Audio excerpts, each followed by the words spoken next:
Bonjour à tous, on se retrouve aujourd'hui sur la chaîne YouTube des Publications Agora où nous avons le plaisir d'accueillir Céline Granier, avocat fiscaliste qui a rejoint la Chronique Agora depuis quelques temps pour donner des conseils avisés à nos lecteurs, souvent ignorés par la majorité des contribuables. Merci beaucoup d'être avec nous. Céline Granier, vous accompagnez des chefs d'entreprise ou des particuliers afin de les aider à faire les meilleurs choix fiscaux, ce qui n'est pas une mince affaire puisque la France est aujourd'hui la championne européenne de la pression fiscale. Qu'est-ce qui nous vaut ce titre et en quoi notre système diffère-t-il des autres systèmes fiscaux? Oui, bonjour à tous d'abord.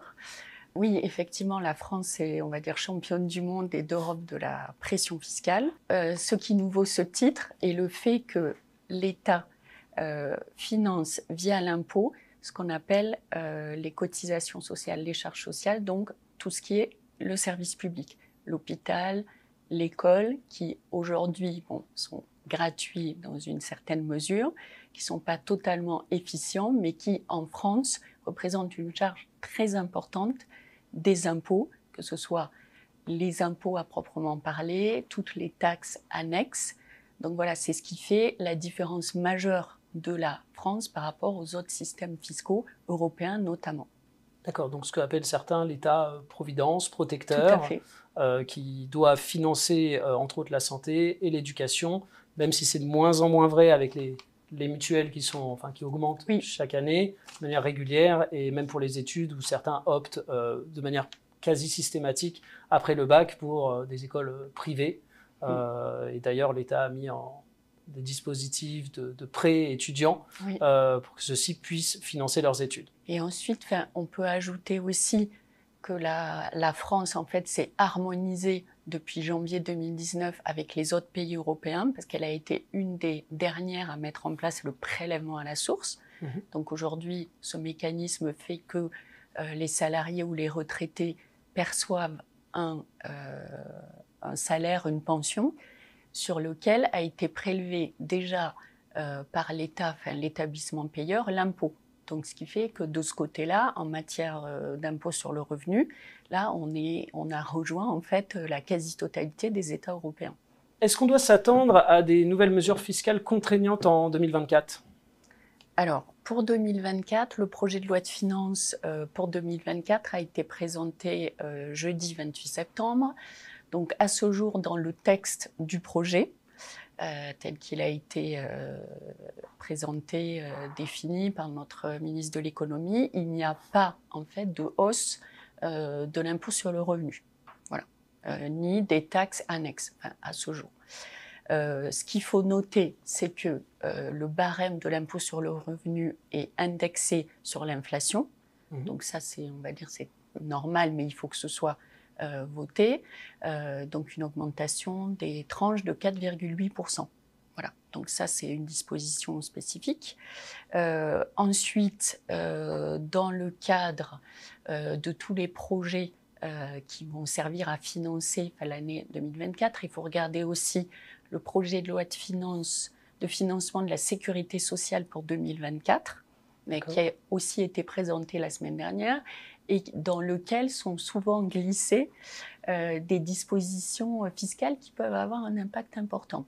Donc là, dans ce projet de loi, pour l'instant, il n'y a pas vraiment de dispositions. Et ensuite, il y a beaucoup de projets de loi. Quand on parle de budget, il y a le dernier texte, c'est le projet de loi de finances rectificatif pour 2023, qui va venir corriger l'ensemble des dépenses et des recettes.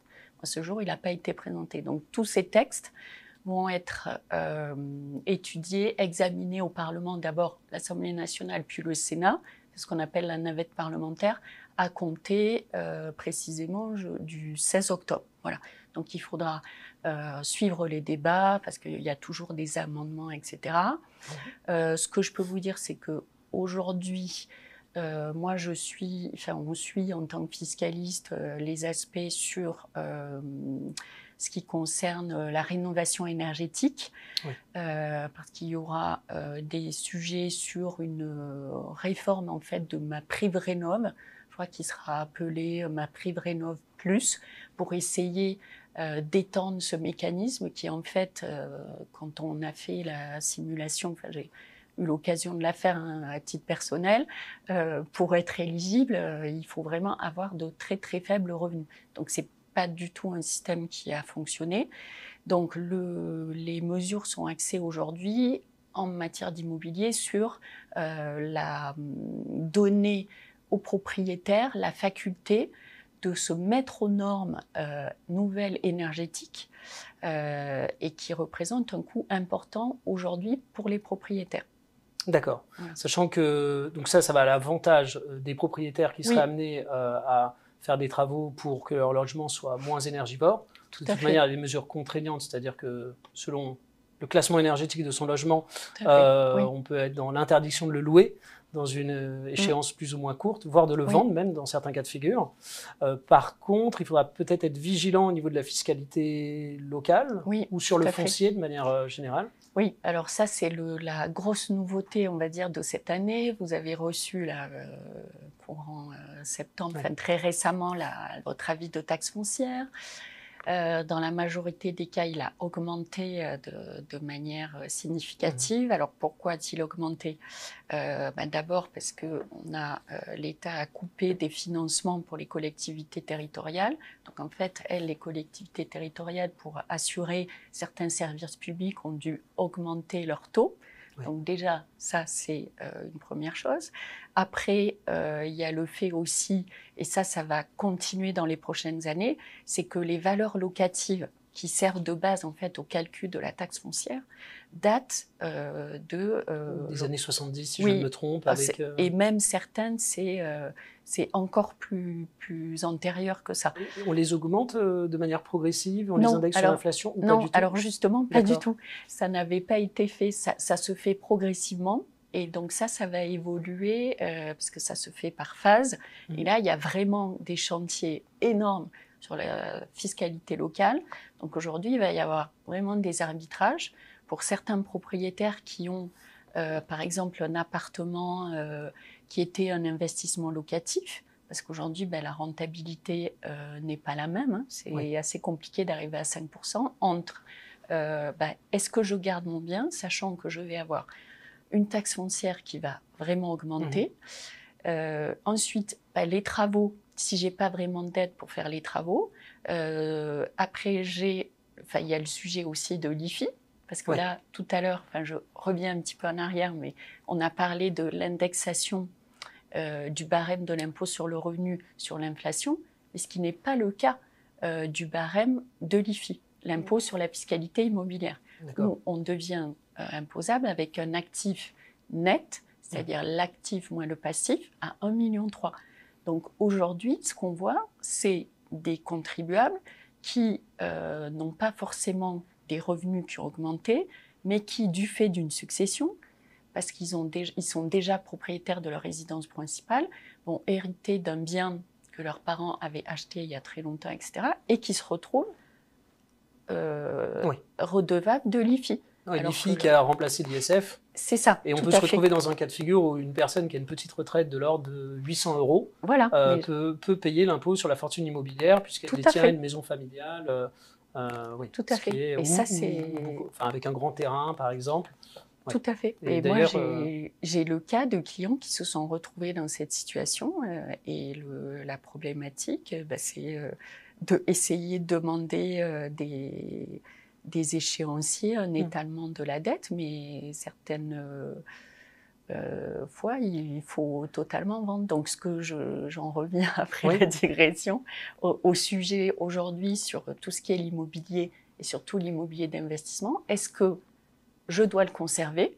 Est-ce que j'ai la trésorerie? Est-ce que j'ai les fonds nécessaires pour payer les impôts et surtout la fiscalité locale? Voilà. Et la rénovation énergétique, ou bien est-ce que je peux le vendre avec après, là, c'est pas le sujet aujourd'hui, mais tous les sujets relatifs aujourd'hui, aux emprunts, etc., sont devenus plus compliqués. D'accord, parce que c'est vrai que la valeur locative, la revalorisation des valeurs locatives, c'est assez inquiétant. Moi, à titre personnel, j'habite un peu à l'ouest de Paris. Je loue un logement aux alentours des 1 000 euros par mois, et la valeur locative de ce logement doit être aux alentours des 650 euros. Ah oui, donc ce qui n'a rien à voir. Et donc, si elle devait être réévaluée à 1 000 euros, ce serait la base sur laquelle serait calculée la taxe foncière, par exemple. Oui, alors après, si on rentre dans ce sujet, alors la taxe foncière, il y a une façon de la calculer, mais qui est extrêmement complexe. Voilà. Et ce que je peux dire à vos lecteurs, auditeurs aujourd'hui, c'est que ça vaut le coup en fait de vérifier ces avis d'imposition de taxes foncières, parce qu'il y a des taux, il y a des bases de calcul et il y a souvent des erreurs. Alors, ça peut être absolument rébarbatif, etc. Mais il y a des personnes qui font ça très bien. Et pour des personnes qui ont beaucoup de biens immobiliers, ça vaut le coup de faire un audit sur la taxe foncière, surtout quand, par exemple, à Paris, il y a vraiment des arrondissements où ça a augmenté, mais de façon vraiment limite confiscatoire. Ça vaut le coup de vérifier. Alors, on a eu le témoignage il y a quelques années de l'un de nos lecteurs qui avait près d'une quarantaine de biens en location. Il était parvenu à faire baisser la taxe foncière sur un tiers de ses biens. Mais ça et c'était lié à des erreurs. Oui. Donc, d'accord, donc il y a également des pistes.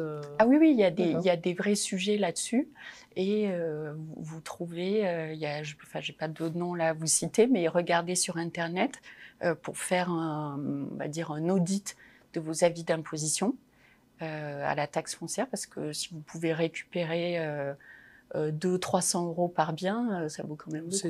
Dans la période actuelle, c'est non négligeable. C'est non négligeable. Selon une récente étude de l'Institut des politiques publiques, l'IPP, les 75 foyers fiscaux les plus fortunés du pays sont taxés en moyenne à 26% de leur revenu économique. Comment expliquer cela? Est-ce qu'ils passent par des dispositifs fiscaux particuliers pour alléger leur fardeau? Non, ils font ce que l'on appelle de l'optimisation fiscale, qui est tout à fait légale et qui n'est pas réservée qu'aux riches, qui sont milliardaires ou millionnaires, c'est-à-dire qu'ils se font bien accompagner. Voilà.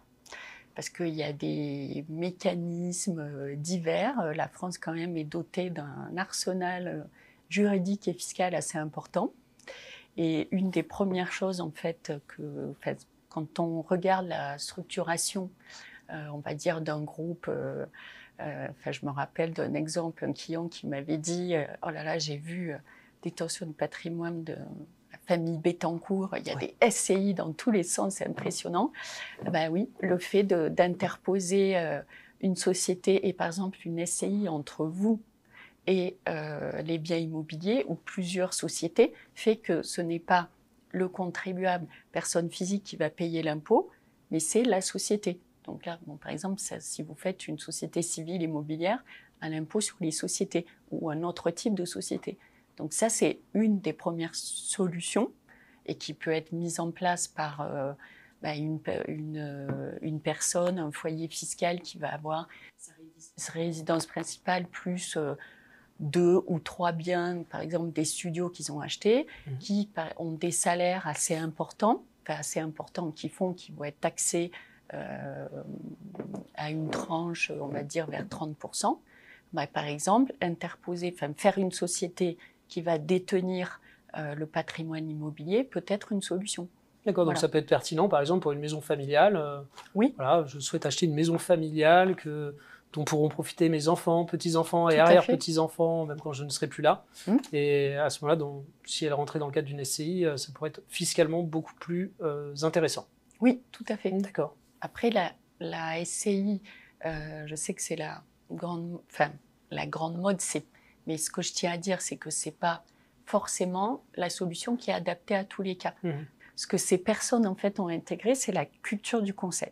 C'est de se faire accompagner, mais alors, même quand on est jeune, qu'on commence à travailler, qu'on veut se constituer un patrimoine, alors que vous soyez plus attiré vers la bourse, avec les avantages et les inconvénients que ça a, ou vers l'immobilier, eh bien, se faire accompagner, c'est très important. Parce que justement, ça va vous éviter de faire des erreurs et qui vous coûteront beaucoup plus cher après. C'est vrai que les Français, de manière générale, ont l'habitude de consulter des avocats dans tout un tas de domaines, mais rarement des avocats fiscalistes. Oui. C'est, dans l'inconscient, c'est réservé aux riches. C'est très onéreux, c'est pas forcément le cas. On consulte aussi des notaires pour mettre en place certains dispositifs et ça ne coûte pas forcément une fortune. Donc oui, c'est à garder en tête. Oui, oui, tout à fait. Et c'est justement depuis la mise en place, en fait, par exemple, du prélèvement à la source. Moi, il y a des clients que je suis, par exemple, des dirigeants, parce que je travaille en parallèle avec leur expert comptable, parce qu'il faut tout au long de l'année, on va modifier leur prélèvement à la source, parce qu'on va avoir une hausse, une baisse de revenus, etc., sur les dividendes. Et justement, il faut être proactif par rapport à la gestion de sa fiscalité.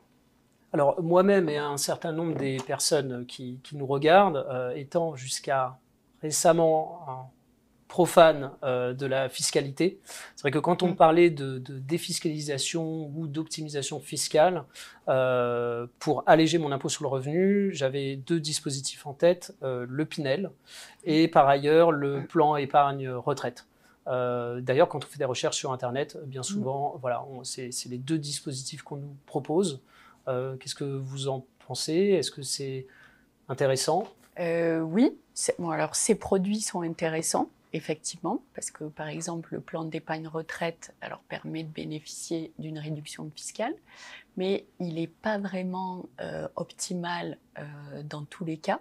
Et c'est là qu'on voit les limites du plan d'épargne retraite, parce qu'il faut d'abord faire son bilan retraite et mettre beaucoup d'argent en fin d'année sur son plan d'épargne retraite pour avoir une grosse réduction d'impôt, alors que vous êtes un contribuable qui va être dans maximum 5 ans à la retraite et qui va bénéficier d'une retraite confortable, etc., il n'y a vraiment aucune utilité. Enfin, aucune utilité. On ne fait que différer la fiscalité. Voilà, tout à fait. Oui. Donc, et pareil pour le Pinel, il y a donc ça, les publicités sur le Pinel sont très, très, très importantes. Alors qu'à côté, il y a d'autres dispositifs en fait que moi j'appelle un peu plus sophistiqués. Parce que le Pinel, bon, déjà, il va être supprimé au 31 décembre 2024. Oui. Voilà. Mais ce n'est pas une raison pour se précipiter sur le Pinel en 2023. Parce que beaucoup de personnes qui ont investi sur plan dans un bien Pinel se sont retrouvées au bout de la période 6 ou 9 ans à vouloir revendre ce bien et à se retrouver avec une plus-value et même à être à la limite de la reprise de la réduction d'impôt parce qu'ils n'arrivaient pas à revendre le bien. Et certains n'ont même pas réussi à louer le bien. Ah oui, il y a eu des projets comme autour de Grenoble où il n'y avait pas du tout de demande. Et effectivement, ils rentraient dans des programmes où ils achetaient 3-4 appartements avec, entre guillemets, comme on dit familièrement parlant, une belle carotte fiscale. Oui, c'est ça. Mais derrière, ils ne pouvaient pas louer les biens et certains se sont retrouvés dans des situations catastrophiques avec des biens qu'ils ont été contraints de vendre avec des décotes allant jusqu'à plus de 30%. Et d'ailleurs, à l'époque, on avait publié une série d'articles où on donnait des recommandations. C'était arnaque à la défiscalisation immobilière, où, selon certains cas de figure, on engageait même la responsabilité du vendeur du programme ou du CGP, du conseiller de gestion de patrimoine, qui avait fait un défaut de conseil, voilà, puisque certains étaient commissionnés. Et c'est pour ça qu'on vous rappelle qu'en général, il faut se rapprocher, enfin, en tout cas, nous, c'est ce qu'on recommande, de conseillers de gestion de patrimoine indépendants, puisque dès lors, ils ne sont pas censés toucher de commission sur les produits qu'ils vous commercialisent. Voilà. Oui. Et je rajouterais que les actions en responsabilité ont pu aboutir, parce qu'il y a des dossiers, moi j'ai vu passer des jurisprudences où ces personnes ont été condamnées, et puis surtout les personnes qui signent des produits, vérifier que cette personne a une responsabilité, ont une assurance professionnelle, sont bien agréées, etc. Parce qu'on a vu des cas assez catastrophiques. Mais moi, par rapport à ces 2 exemples, alors très pertinents, de ce que connaissent aujourd'hui la majorité des contribuables français en défisc, c'est, faites-vous accompagner comme on l'a dit tout à l'heure, bien évidemment, que ce soit un notaire si vous voulez anticiper votre succession, conseiller en gestion de patrimoine indépendant, voilà. Et alors, pas se précipiter, voir la carotte fiscale tout de suite et se projeter. Quels vont être vos projets à 5 ans, à 10 ans, etc. Par exemple, je vois récemment et fréquemment comme clients des couples qui ont acheté leur résidence principale, qui ont des enfants qui sont ados Et donc, ils veulent faire un investissement, etc. Donc, il y a des sujets qui vont se poser, et notamment le financement des études des enfants. Donc, ça, c'est un vrai sujet. Donc, et qui me disent, bah, le Pinel, ça sera très bien. Là, on a ça, ça, ça, ça. Et moi, je leur réponds, oui. Alors, donc, le Pinel, vous pourrez le revendre. Alors, pile quand vos enfants vont devoir faire des études supérieures. Et est-ce que vous êtes sûr que c'est un projet déjà que le promoteur est fiable et bien assuré, etc. Parce que si vous le revendez à perte, tout ce que vous avez investi, vous l'aurez perdu. Donc, ça ne va pas financer les études des enfants. Donc, après, on peut trouver beaucoup d'exemples, mais les conseils, vraiment, ne pas se précipiter. Aller voir un conseiller, alors que ce soit avocat, un notaire. Moi, je travaille, j'ai des partenaires. Voilà, je prêche pas que pour ma paroisse, pas du tout. L'interprofessionnalité, c'est très bien, et c'est ce qui fait que les clients sont contents, justement. Allez voir un professionnel, faites un rendez-vous, voilà. Et après, parce que déjà, ça vous fera réfléchir sur ce que vous voulez faire à court, moyen et long terme. Et le coût de ce rendez-vous, vous ne le regretterez pas, parce que ça vous aura évité, par exemple, de faire une erreur et de signer avec un commercial qui vous avait fait des calculs sur un bout de table, mais qui était totalement faux. Voilà. Et tout ça n'est pas réservé à des personnes qui ont un patrimoine conséquent. Par exemple, je prends toujours l'exemple de Doctolib, mais si vous avez... vous êtes fracturé la clavicule, bon, eh ben, vous allez à l'hôpital, on va vous conseiller un chirurgien, donc ok, il y aura des dépassements, etc., mais vous allez faire une consultation et au moins vous serez allé voir un spécialiste. Ben, c'est pareil pour un professionnel du droit. Voilà. Et c'est pour ça que vous écrivez dans la chronique Agora. C'est ça. Et d'ailleurs, on vous avait repéré à travers votre chaîne YouTube, dans laquelle vous vulgarisez certains dispositifs fiscaux ou autres. Oui. Et c'est très intéressant. Et de toute manière, c'est ce qu'on pousse, en tout cas dans la chronique Agora, c'est parfois des sujets plus ou moins complexes, les rendre abordables auprès du plus grand nombre. Oui. Et pour rebondir sur le Pinel et sur le plan épargne retraite, on va peut-être parler de transmission, donation. Ah oui, tout à fait. Parce que vous aviez donné une astuce à nos lecteurs, et d'ailleurs, vous avez un rapport à télécharger gratuitement en description de la vidéo. Vous aurez beaucoup plus d'informations quant à ce dispositif qui est tout à fait légal, où vous nous aviez indiqué qu'une personne qui a un portefeuille boursier avec une plus-value latente, à l'heure actuelle, dans le cadre de la flat tax, si elle revend ses titres, admettons, j'ai 100 000 euros de plus-value, je vais payer 30 000 euros de flat tax. Oui. Et cette personne a la possibilité d'effectuer une donation de son portefeuille à l'un de ses enfants, par exemple, majeur ou mineur également. On peut donner un enfant mineur. Alors oui, on peut donner un enfant mineur. Alors ça dépend de quel abattement, après je ne vais pas rentrer dans le détail des textes, de quel abattement en fait vous allez bénéficier. Oui, donc dans ce cas de figure théorique, on peut léguer son portefeuille à son enfant. Oui. Et dès lors, lui, s'il est amené à revendre les titres, qui étaient auparavant en plus-value latente, ça va être l'administration fiscale prendra en compte la valeur des titres au moment de la donation. Donc celui-ci ne paiera pas d'impôt sur les plus-values. Tout à fait. Et ça permet à ses parents de lui transmettre une partie de leur patrimoine avec une décote de 30%, on va dire, sur l'imposition théorique. Voilà.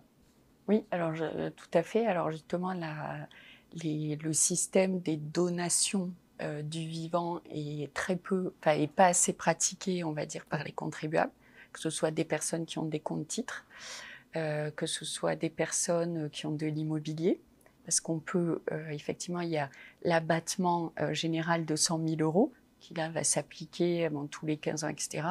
Et il y a l'abattement, c'est pas un abattement, c'est une exonération pour les donations de sommes d'argent, jusqu'à 31 865 euros, je crois, de mémoire. Et donc ça, c'est deux dispositifs en parallèle qu'on peut très bien mettre en place pour transmettre de son vivant et pour aider un enfant ou même il y a des grands-parents qui le font aux petits-enfants aussi, hein, c'est assez courant. Voilà. Parce que là-dessus, vous rajoutez à ça, pour prendre un autre exemple relatif à l'immobilier, donc un foyer fiscal, des parents ont acquis différents biens, ils souhaitent anticiper de leur vivant la transmission, ils vont pouvoir faire ce qu'on appelle le démembrement de la propriété. Donc la propriété, je vais utiliser des mots latins, mais l'usus, enfin l'usufruit, c'est-à-dire qu'eux, ils vont conserver l'usufruit, donc c'est-à-dire la possibilité de, si le bien est loué, de recevoir les revenus, de disposer du bien, etc. Et ils vont pouvoir donner la nue propriété à leurs enfants, en bénéficiant en fait du barème des donations en fait, de la nue propriété, en réduisant la base taxable selon l'âge applicable en fait. Donc si vous donnez avant 70 ans, vous allez avoir un abattement de 30%. Donc ce qui fait que vous faites les calculs à partir de la valeur du bien, la valeur vénale du bien au jour de la donation, parce que si c'est un bien dans une grande métropole, etc., il a vocation à augmenter. Donc là, vous bloquez le prix, vous faites la donation sur une base allégée, vous calculez les droits de donation en fonction du barème des droits de donation. Voilà. C'est comme le barème de l'impôt sur le revenu, c'est par tranche. Et donc, vous anticipez la transmission en donnant la nue propriété à vos enfants. Et le jour de votre décès, vos enfants, alors je fais toujours ce geste-là, parce qu'ils récupèrent la pleine propriété sans avoir de droit à payer.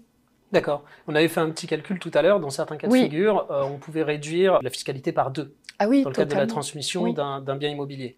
Et ce, sans être dépossédé. Ah oui, tout à fait. Donc finalement, si on change d'avis, on peut reprendre la main sur son bien immobilier ou en tout cas en avoir la jouissance jusqu'à la fin de ses jours, même si, bon, en général, ça se passe très bien entre les parents et les enfants. Et en général, anticiper, voilà, sait-on jamais. Et en tout cas, plus on s'en occupe tôt, et moins on est taxé. Ah ben oui. D'accord, oui, ce qui est somme toute assez logique.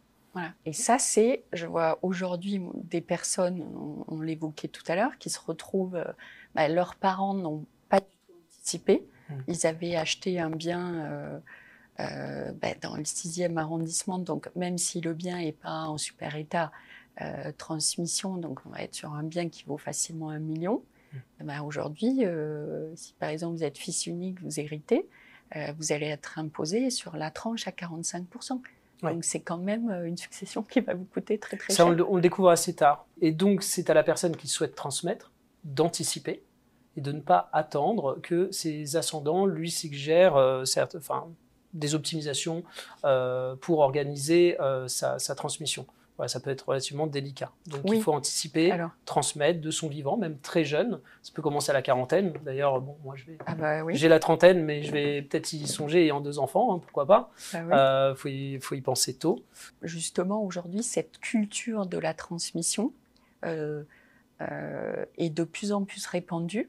Et moi, je vois au cabinet des personnes qui prennent un rendez-vous d'1 heure et qui me disent, voilà, on va avoir 70 ans, on a lu sur Internet telle chose, et on voudrait faire ça, parce que on avait acheté ces biens il y a très longtemps, on avait des bons salaires, et aujourd'hui on veut aider nos enfants et on veut pas qu'ils se retrouvent à notre décès à devoir vendre les biens, parce que ce sont des biens qui nous sont chers. Donc aujourd'hui, on veut mettre ça en place. Alors soit vous passez par un notaire, vous pouvez passer par un avocat, après avoir, suivant la particularité. Mais là, il y a justement, le fait d'avoir des revues comme les vôtres, etc., justement sur l'anticipation de la transmission, là, les personnes sont de plus en plus informées et commencent à anticiper. Mais il y a toujours des réfractaires, bien sûr, mais voilà. Mais ça s'améliore. C'est beaucoup plus valorisant, moi, à titre personnel, ce serait beaucoup plus valorisant de transmettre de mon vivant, plutôt que d'attendre mon décès pour que mes enfants puissent profiter du fruit de mon travail. Oui. Voilà, alors pour conclure, les 2 réflexes à adopter, c'est renseignez-vous et pas de précipitation. N'hésitez pas à prendre conseil auprès d'un professionnel si vous n'êtes pas en possession de tous les éléments vous permettant de procéder à l'optimisation fiscale qui correspond à votre profil patrimonial. Merci beaucoup pour ces réponses, Céline Granier. Pour ceux parmi nos lecteurs qui voudraient en savoir plus sur la défiscalisation, Céline Granier vous a préparé un rapport gratuit à télécharger sur des pistes d'optimisation fiscale accessibles aux particuliers. Je vous invite donc à le lire en cliquant sur le lien en description de la vidéo. Merci encore Céline et à très bientôt. Merci à vous, à bientôt.